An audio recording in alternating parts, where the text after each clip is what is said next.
So we do things to try and numb the pain or avoid it or run away from it or distract ourselves. So we do anything but what we really need to do.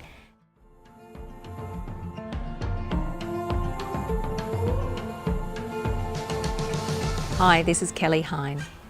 Pain is an inevitable part of being human, whether that's physical pain, emotional pain, we can't escape it.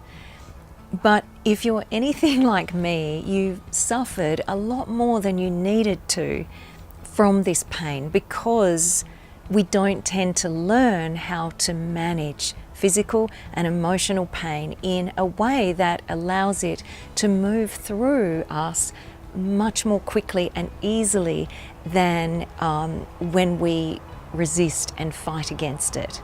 The answer to managing pain, physical or emotional pain, is the opposite of what we naturally tend to do. Think about what you tend to do if you feel pain in your back or somewhere in your body, or if you're just struggling emotionally. What we tend to do is fight against it, even if that's just in our thoughts. We also will tense up our body, not even realizing that we're doing that, but the stressful thoughts also cause the body to tense up and clench up more. Or we might try and escape the pain. So we do things to try and numb the pain or avoid it or run away from it or distract ourselves. So we do anything but what we really need to do. And that is feel it. Now you might think, I don't want to feel it. That's why I'm trying to numb it and run away from it and fight against it. And you're trying to control the pain. But let's face it, it doesn't work. So the real key is that you need to feel it to heal it. You know, Joe Dispenza calls emotion energy in motion. The thing about emotion, and especially painful emotion, it just wants to move through us, and we cause it to hang around longer when we fight against it or when we try to numb it or avoid it, and all of these things that we do that are the opposite of feeling it. So if you're anything like me, you go through life, whenever you experience pain, physical or emotional, you want to fight, you want to avoid it, you want to push it away, you want to numb it. And we do anything but sit with the pain, which will allow it so much more easily to move through you. You know, the experts are saying now, neuroscientists are saying that the intensity of emotion tends to last only 90 seconds. 90 seconds, that's a minute and a half of the most intense emotion when it is at its peak. You know, you just need to sit with it for that period of time and allow it to be there and allow it to pass through you.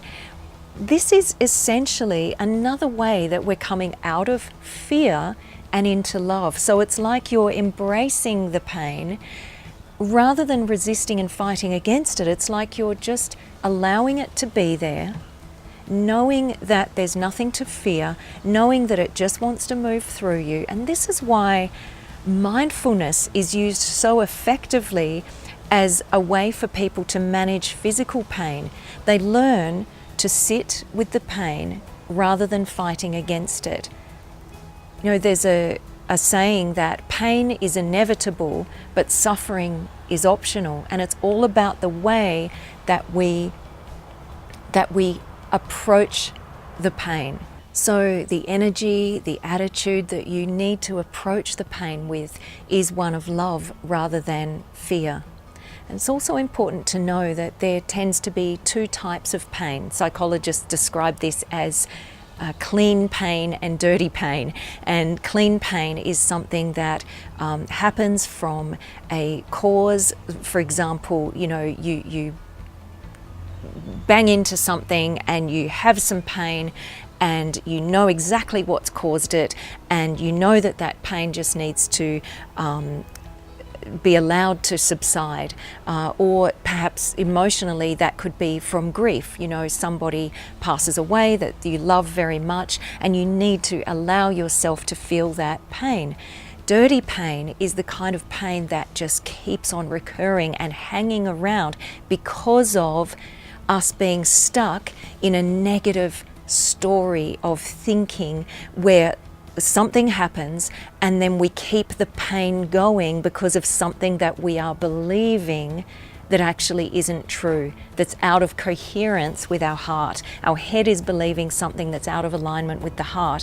And so this approach of having curiosity and compassion for yourself as you sit with the pain, then if there's anything that you need to become aware of, for example, that you're believing something that isn't true, some thoughts were causing the pain that you are suffering, then that is going to come to light for you when you use this loving attitude of sitting with the pain, not fearing it, having a curious and compassionate approach. And that curiosity, oh, I wonder what this is about. You only need that curiosity when you're not sure what has caused the pain. It's going to tend to be that kind of dirty pain if you're not sure what caused it. If you know, a loved one has passed away, or you know why you hurt yourself and that's why you're in pain, then it's obvious. But when it's that longer kind of recurring pain, it's going to tend to be from thoughts that perhaps you don't even know you had. And so with that loving and curious and compassionate approach, you're going to become aware of what is causing it.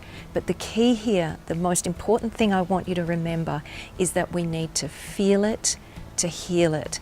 Don't be afraid to sit with pain. So the next time that you notice that you have physical or emotional pain, allow your awareness to go into the pain, not fighting it, not resisting it, and with a loving approach, sit with the pain knowing that it will pass, that it is temporary, it's not permanent, and it just wants to move through you, and it will do so much more quickly and easily when you allow yourself to feel it.